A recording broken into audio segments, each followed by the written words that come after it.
আসসালামু আলাইকুম ফ্রেন্ডস, কেমন আছেন সবাই?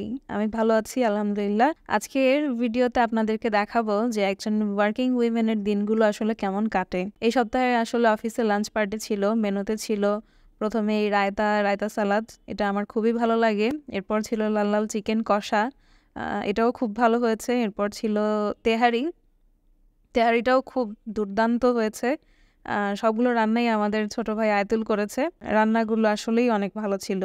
তো আমি এখানে সবাইকে সার্ভ করে দিচ্ছিলাম, একটা একটা করে করছিলাম কারণ ওরকম জায়গা ছিল না। তো এরপর আমি আমার প্লেটে হচ্ছে একটু বেশি করে রায়তা নিয়ে নিই। এটা এটা আমি পরেও খালি অনেকখানি খেয়েছি। চিকেনের মধ্যে হচ্ছে সলিড পিসগুলো আমার কাছে ভালো লাগে না, তো আমি একটু হাড়ের পিসই খুঁজে খুঁজে নিচ্ছিলাম। এরপর আমাদের রাতে আর একটা দাওয়াত ছিল। তো এই যে আমার একজন বড় ভাই, তো ছোট ভাই এবং আমার হাজব্যান্ড, যার কিনা নাকে অনেক ময়লা, আসলে ভিডিও করতে যাচ্ছিল না দেখে নাকে হাত দিয়েছে। তো দাওয়াতটা ছিল হচ্ছে মামার পক্ষ থেকে। মামি আমাদের বাসায় নতুন এসেছে, এ কারণে দাওয়াত। তো বাইরে আমরা এই কজনই খেতে এসেছি, বাকিদের জন্য পার্সেল নিয়ে নেওয়া হয়েছে। এই যে আমার মামাতো বোনটা মাশাল্লাহ খুবই লক্ষ্মী, খুবই কিউট, সারাক্ষণ আমার কোলে বসে খেয়েছে, কোনো বায়না করেনি। এই বয়সের বাচ্চারা অনেক বায়না করে, কিন্তু ও খুবই মাশাল্লাহ কিউট। তো মামা হচ্ছে মামিকে সার্ভ করছিল। আপনারা যারা নিজেরা আগে নিয়ে নেন, বউকে পরে দেন, তারা এই কাজটা করে দেখবেন তাদের সংসারে রহমত বরকতের কোনো অভাব হবে না। তো এরপর আমার মনে হলো যে খাওয়া দাওয়া শেষে আমার তো এখন বাসায় গিয়ে রান্না করতে হবে। ভাই, এই কষ্ট আর কারে বলবো, মাঝে মাঝে নিজেকে ব্যাচেলর মনে হয়। তো আমার এই কষ্ট দূর করার জন্য আপনাদের ভাই আমাকে নিয়ে গিয়েছিল নতুন দুটো জিনিস ট্রাই করার জন্য। তো প্রথমেই ট্রাই করেছিলাম লাজানিয়া। এটা আমার অনেক দিনের একটা ইচ্ছা ছিল যে খাবো খাবো, কোথায় ভালো পাওয়া যায়। তো এইখানে যেটা ট্রাই করেছি সেটার উপরের নিচের লেয়ারটা, যেটা রুটির লেয়ার, সেটা অনেক মোটা ছিল। সেটা যাই হোক, খুব সব মিলিয়ে মোটামুটি লেগেছে আমার কাছে। খুব ভালো না, খুব বেশি খারাপও না, মানে আহামরি কিছু না আর কি। তো এরপর দ্বিতীয় জিনিসটা ছিল বাকলাভা। এটাও ট্রাই করার অনেক ইচ্ছা ছিল। এটা দেখতে অনেকটা আমাদের দেশের পেটিসের মতো, উপর দিয়ে শুধু বাদাম ছড়ানো থাকে, আর ভিতরটা একদম জুসি ছিল।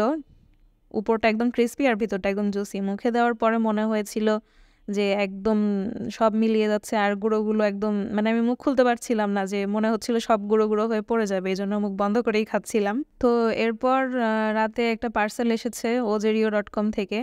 তো এটা আমি দারাজ থেকে অর্ডার দিইনি, ওদের দারাজে পেজ আছে মনে হয়, এই জন্য ওরা ওই বক্সে করে পাঠিয়ে দিয়েছে।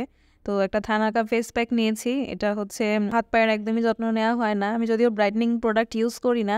তো এটা হাতে পায়ে দেওয়ার জন্য, এবং আপনাদের ভাইয়ের ঘাড়ে একটু কালো হয়ে গিয়েছে, সেটা দেখি রিমুভ হয় কিনা। তো এরপর নিয়েছি একটা ব্লাশ, লিকুইড ব্লাশ। এটা দেখতেছি যে অনেকেই ইউজ করে লিকুইডগুলো, এখন অনেক ট্রেন্ডি, এই কারণে হচ্ছে এটা নিয়েছি। এটা অনেক কিউট লাগে দেখতে, ইউজ করেছি আমি। তো সবগুলো প্রোডাক্টই একদম ইনটেক অবস্থায় ছিল ডেলিভারি ম্যানের সামনে। আমি যেহেতু চেক করে নিয়েছি, তাই এখন আর কি ইনটেকটা বোঝা যাচ্ছে না। তো এই লিপস্টিকটা নিয়েছিলাম বিউটি গ্লেজের।